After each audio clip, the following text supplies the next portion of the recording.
Podcast here. We are recording for Friday's main slate here, James. Friday ending the week with a monster slate after some short matchups here. 14 games ending the week for us, man. How we doing? Yeah, 14 games. Happy Friday, indeed. Happy freaking Friday, indeed. It's an interesting slate. Atlanta back home, good hitting environment. It's a Coors Field slate, 14 games. Nothing better than Coors in a 14-game slate. So, the Reds are in town, so they're going to be extremely popular all weekend. Ready to get into things. Yeah, let's just get into it. Like you said, 14 games here. Any notable spreads or totals you think we're worth targeting in on here? Let's look at what Coors is. Coors is, I see it. It's Oakland, so I mean, it's It's one of those situations where it's Oakland. like, Yeah, I said we have two bad teams in Coors Field, right? It's a terrible situation. I said Cincinnati. I was looking at the wrong game. Yeah, Oakland. It's 11. It's 11 over under there. Definitely okay fading that situation. 9.5 in Minnesota. Kansas City, 10 implied in Milwaukee, Atlanta. That is an interesting starting pitching matchup. But that's really it. 10 implied runs in Cleveland White Sox as well. So, and you never know what's going to happen. Yeah,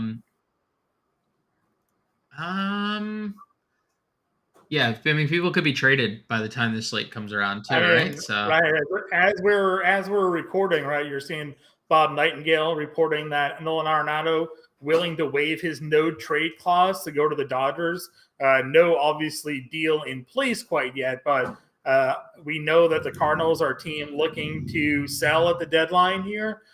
Things obviously haven't worked out with the Goldschmidt Arenado combination there, and Arenado could be a guy quickly on his way into a new home here. So, at least as of now, it is always hug watch, right, James? As we get around this time of season, the MLB trade deadline is on, I think this upcoming Tuesday, right? The 31st. So, any point in time, guys we talk about could be dealt. So, stay tuned for obviously that as you're building your lineups. Let's get into it. We'll go to the pitching position here again. A lot of guys up over $9,000. Feels like almost like half the pitching slate is over $9K on a 14-gamer. We have four guys over 10: Garrett Cole, Kevin Gausman, Shane McClanahan, and Logan Webb.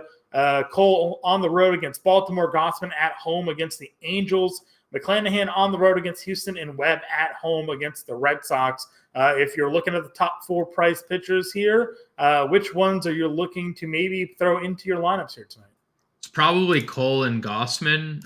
Cole's been really, really good in his last two starts, 21 strikeouts to 2 walks, and I understand it was Kansas City and Colorado, but one of those starts was in Coors Field, and he just seemingly found the groove again. 4 straight quality starts overall. I know there's only been one win in that, but we could see the return of Aaron Judge here for the Yankees as well to kind of bolster that offense. So love Garrett Cole. Definitely okay getting to Kevin Gausman because strikeouts are king. And, he's been a little hittable of late. I mean, 4 home runs against Seattle is not great, but we know. Yeah, we know. I mean, 1, 2, 3, 4, 5, 6, 7 double-digit strikeout outings for Gausman. Michael Lorenzen had 7 Ks against the Angels today. Right. So, I mean, if he's capable of doing that, a guy who averages like 4 strikeouts a game going for 7, Gausman could see double figures here. Right. So, yeah, I think Cole and Gausman for me, probably not getting to McClanahan. You can if you want, but he wasn't great. His last start out, Houston full capacity now. Like, you can obviously, he's 11-1 and probably the leader in the clubhouse for the Cy Young, so you can get there. And if Webb, good at pitching environment, but probably not against Boston. Yeah, I'm with you there. Guys down in the 9K range, again, a handful of pitchers here, some notable names, some new names. Maybe in the groove here. You have Zach Wheeler on the road against Pittsburgh, going up against Mitch Keller, who's at the same price, $9,600. Joe Musgrove at home against a dangerous Texas lineup. Max Scherzer at home against the Nationals at 94. Sonny Gray on the road against Kansas City. Curry here for Cleveland at 9K going up against the White Sox. Yeah, I know, no reason. Logan Gilbert at 9K going up against Arizona. So some tough pitchers here, or some tough pitching matchups here for some. I immediately went to Sonny Gray, but I don't feel great about Sonny Gray at $9,300. But he has a pretty intriguing matchup for himself here. Yeah, I wish he was pitching better.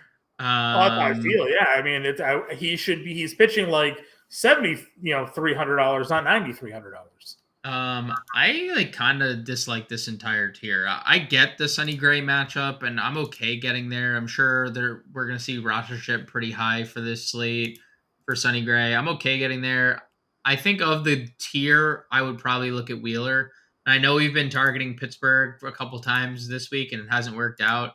But Wheeler coming off one of his better starts lately. Been striking a boatload of guys out, 6+ in 5 straight starts. Hey, Carlos Santana can't hurt us anymore, No more Carlos Santana. Carlos Santana is not walking through that door anymore. So I like Wheeler of that tier personally. Yeah, I'm with you there. And I mean, you mentioned Curry. Obviously, makes no sense that he's 9K when the guy's thrown an inning or two, basically, anytime he's been out there. I know maybe they'll give him an opportunity to stretch himself out a little bit here, but not really a great spot for him. Would you go Scherzer against Washington here? Kodai Senga's having a pretty good night going up against the Nats tonight. Yeah, Scherzer's always a GPP play. He's been 20+ fantasy points in 4 of his last 6. So yeah, he's been fine. Yeah, again, that's kind of how I'm looking at it as well. It's an interesting matchup for him. And again, who knows what's going to be there in Washington? We see the John Candelario rumors, right? If he takes a piece out of that lineup, could be a little bit easier for him to go.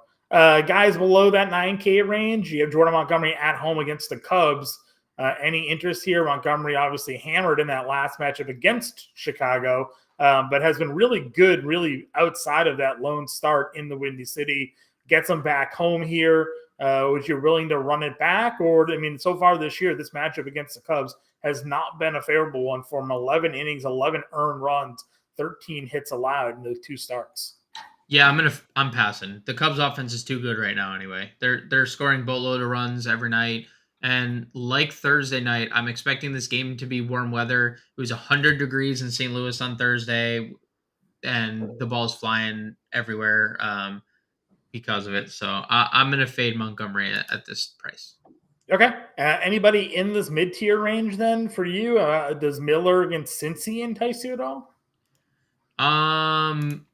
He's been better of late. So like if you wanted to get there, I mean, the offense is scoring a lot of runs for him. I mean, for the last 5 games, 6 runs or more for the offense behind him. So win equity there.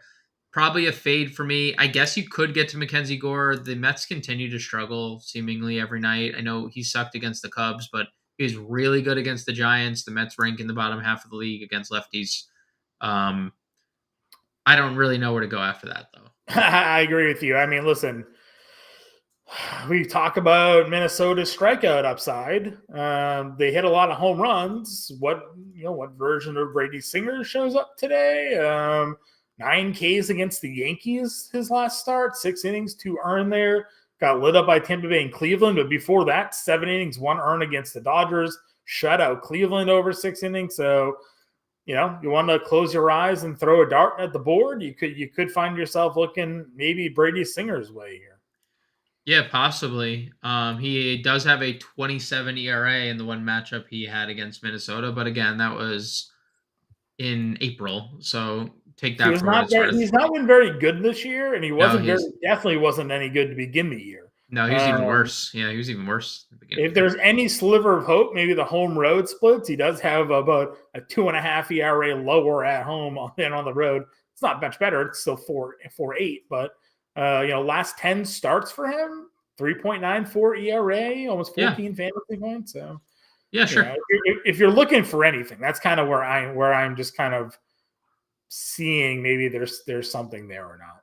Yeah, because there's seemingly nothing else. Like, I don't know. No, listen, you're not wrong here. Would you look at Sears against Colorado? No Chris Bryant, strikeouts. He does have a lot of home runs. I don't know. The home runs in cores, I know know. they suck, but like 24 home runs in 20 outings this year. Oh, I don't know. There's no win equity. He's 1-7, and his win came it's June. I don't know. Maybe, but I don't know if we need to. I don't know if we need to. Yeah, yeah, I hear you. All right, let's take a look at the infield position then. Let's talk about our favorite infielders. We've obviously discussed that. There's a lot of favorable matchups to target offensively here today. So, where are you finding yourself initially going here at the top? I mean, Matt Olson off the rip gets Adrian Hauser. We get the lefties or the righties against Brandon Williamson. I know Mookie Betts has slowed down a little bit, but slowed down in terms of like multi-hit big games. He still has a 6-game hitting streak going overall. So Betts, Olson for me. You can really just throw all of Atlanta's infield in that equation Right. if you wanted to, Yeah. because they're all incredibly highly priced.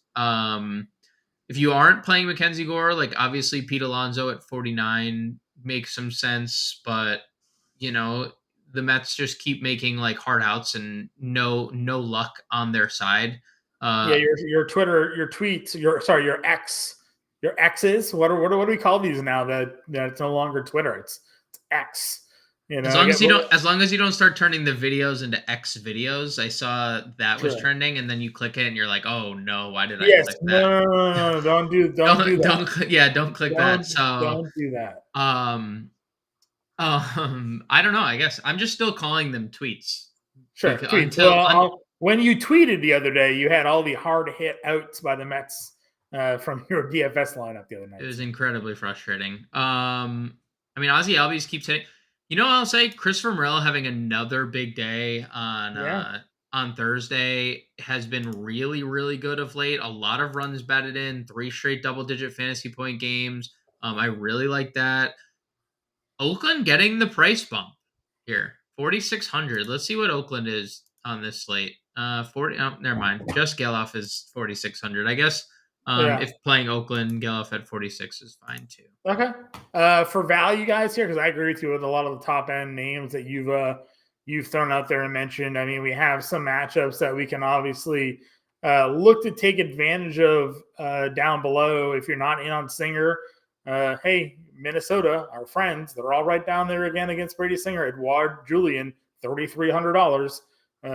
Could find his way there if Kirilloff is back in the lineup after missing a couple days. $2,700 up against Brady Singer. I know our friend Mark's gonna be watching this in chat, be like, here we go again. Minnesota Twins in the lineup tonight, but kind of feeling it. If you're not playing Singer, you might as well go against them. Yeah, I mean he's been bad, so I'm perfectly fine on both sides of that argument. Like use him or don't use him. I like both. I could still see myself playing Wilmer Flores, 3,500, hit another home run the other day, and then Thursday, 1 for 4 with a double. Elihuris Montero got recalled the other day, John, in his first game back. He hit a 2-run home run. Yeah. He's $3,500 getting JP Sears. Like he gets the split advantage. He's first base eligible, which kind of sucks. Like I wish it was first and third because he used to play third for them. Yeah. So I'm okay getting there. You Just also have considering. Luciano who got called up Yep. for the Giants. He's $2,500. Went 0 for 2 in his debut.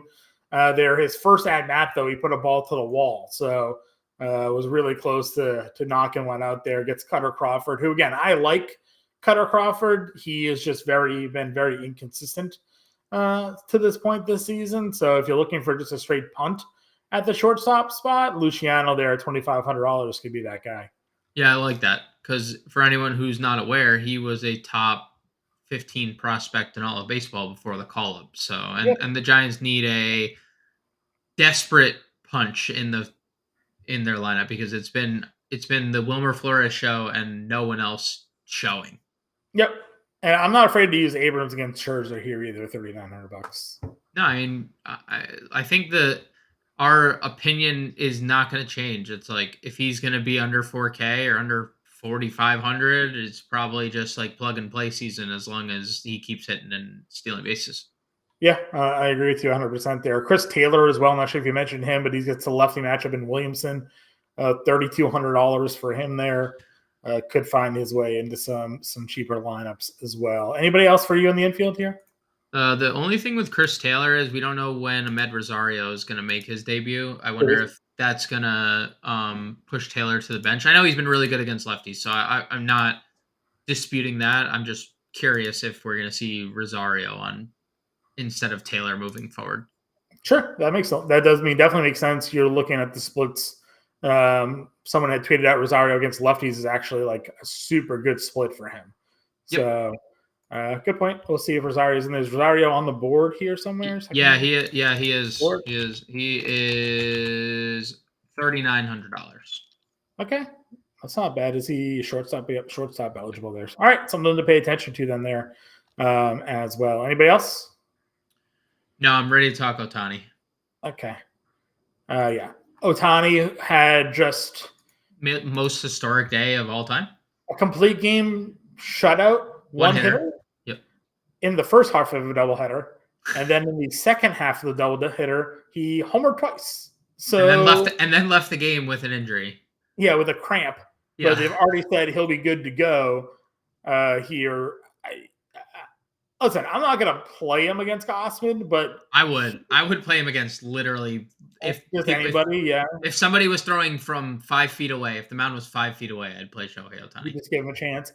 I feel like we have to just go Acuna though in this spot. Yeah, sure. Hauser, at $6,600, or Betts, who has, I think the last time I touted Betts versus a lefty, his ISO against them was like 420. Yeah.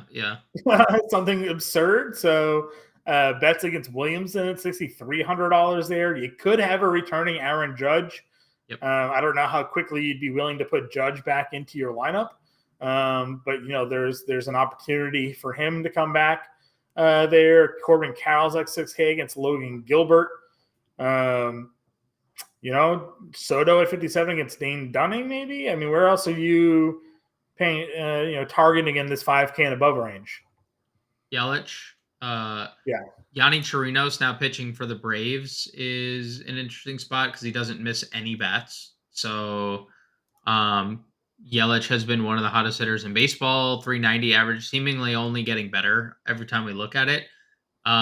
J-Rod's season seems to be coming around here, John, with the power, especially 3 home runs in his last 2 games, 4 home runs in his last 5 games, with hits in 5 straight, multi-hit games in 2 straight. The season of the J-Rod seems to be, turning around. I would target Tommy Henry here. Bellinger, if he's still a Cub, continues to rake every single night. He's been just as good against lefties as he has been against righties. So all a bunch of guys that I would probably be taking a look at here at over 5K.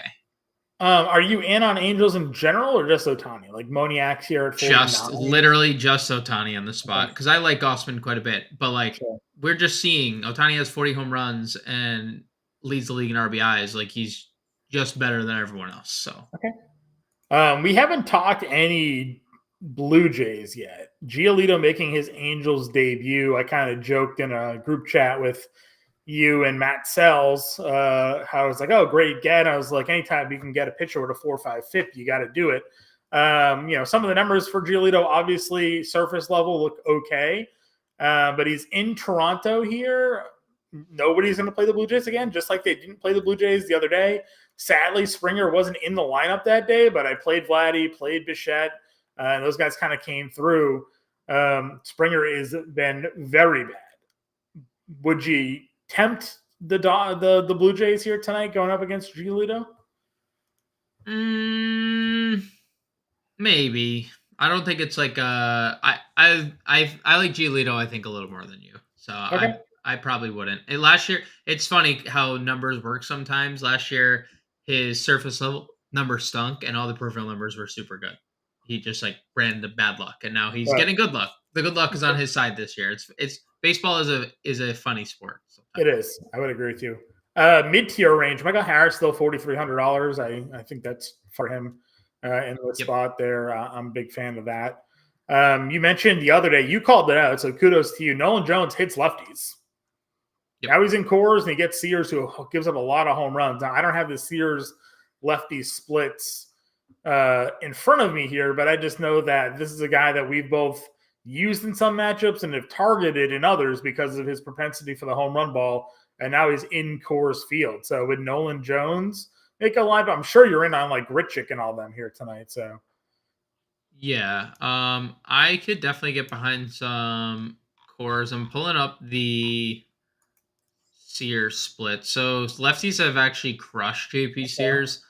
870 OPS, 369 WOBA against. Nolan Jones, 3 home runs, 280 average, 344 WOBA, and just 50 at bats. So, yeah, I could definitely get behind some Nolan Jones. Randall Grichuk hitting 360 with a 430 WOBA against left-handed pitching this year. I don't know what he's priced at, but he's 41.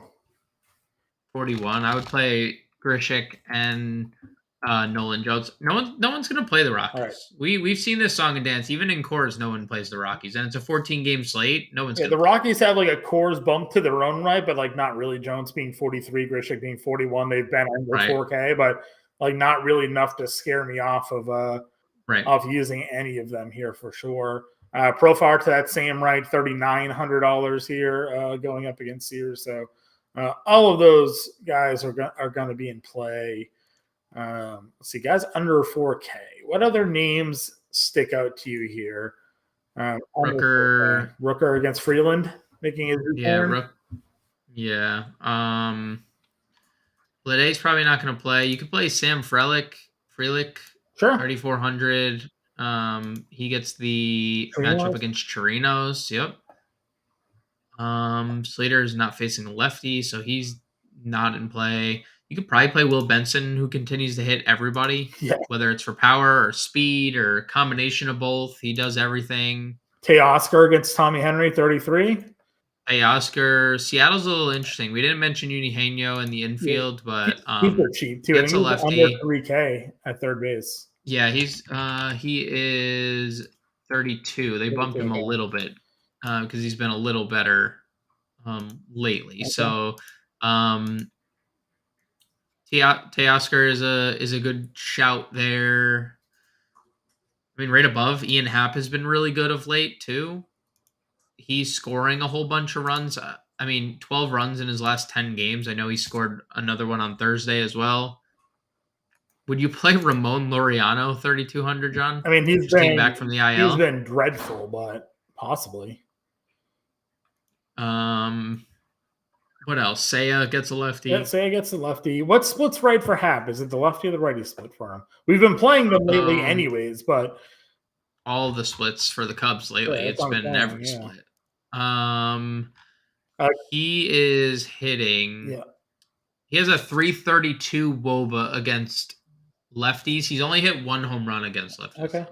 The Twins outfielders. Kepler's 28 and Wallner is what I see Wallner at. Wallner is 21. So he double donged the other day. Yeah. So like again, if you're not in on Singer today, Julian, Kirilloff, Kepler, Wallner, all of these lefty power bats against Brady Singer could probably going to find their way into a lineup or two for me here. If we're going into the 3 max range, like you and I tend to venture ourselves into here, they're just too cheap, right? There's too much home run upside at under $3,000 to not want them in your lineup to help you spend up to get the Braves or spend up at pitching. Agreed. Right? So on the year, lefties 468 slug, 357 WOBA against Brady Singer this year. So pretty bad. Pretty bad. So so that's kind of where I'm looking. I'm looking at these Twins outfielders, I think. Yeah, I mean, they're free. I'm not going to turn down free. That's like telling me Chipotle's free. I'm not going to turn down free Chipotle. You should. That's what I just. No, you're absolutely out of your mind. Anyways, Anyway, Let's build. Let's build. Can we start with like Kepler then? I guess just throw him in the lineup. Outfield For Kepler over Wallner. Can we play them both? Yeah, let's build backwards here. Kepler, Wallner, Acuna. Does that work? Yeah. We can probably start with Wheeler. Want to start Wheeler, or do you want to go up to Garrett Cole or Gossman? Wheeler's fine. Wheeler and who? Miller? Or would you just like Miller more than me, but we could do Miller. Who would you go? I don't really like anybody. Okay. I would probably play if I was picking anyone. We can do Wheeler or Cole. Wheeler Cole with Kepler, Wallner, Acuna is 3,500 a position. Well, we're full stack. That means we're just committing to the full stack, right? Julian there. Well, let's see. Well, we also have catcher. We have a cheap catcher play that we can use. I'm sure of it. And Luciano at shortstop? Yeah, Luciano at shortstop. That's fine. Luciano.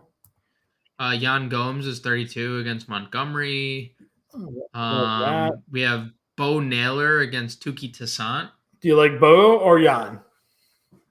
I like them both. Like it's a good problem to have. Or John, Tom Murphy against old buddy Tommy Henry. Tom versus Tom matchup. I'll take it. $2,400. All right, you got to tell me. Do you want Riley or Olsen? Oof. Hauser better versus lefties or righties? Hauser, Adrian. Yo, Adrian. He is way worse. So better average for righties, way worse everything else to lefties. 830 OPS, 361 WOBA to lefties. So Olsen for me. Okay, so that gives us a $3,100 third baseman, which is big sad. It's $100 off of Suarez here. Well, we could go to Gossman from Garrett Cole. Okay, I'm fine. Yeah, that works. Gossman and Cole, and then 3,300 to Suarez. And that gives us a little Murphy Suarez stack. You know, they'll probably Suarez will probably hit like 4th, 5th, and you'll probably get Murphy hitting 7th, 5th, 6th. Yeah, something like that. Yeah, I mean, no, they've been hitting them kind of up there. Yeah.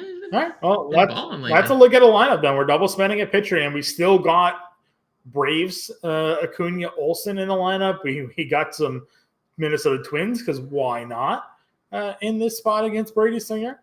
Murphy and Eugenio and Luciano as a punt, man. So I like this lineup a lot. You and I will be back live at 5 o'clock Eastern PM time here on the Better Sports Network and Fantasy Alarm social channels to break down the slate, take you into the weekend, update you with any lineup news. Maybe some trades have gone down since this last recording here. So get us in the Discord, get us on Twitter, follow along here. James and I will be back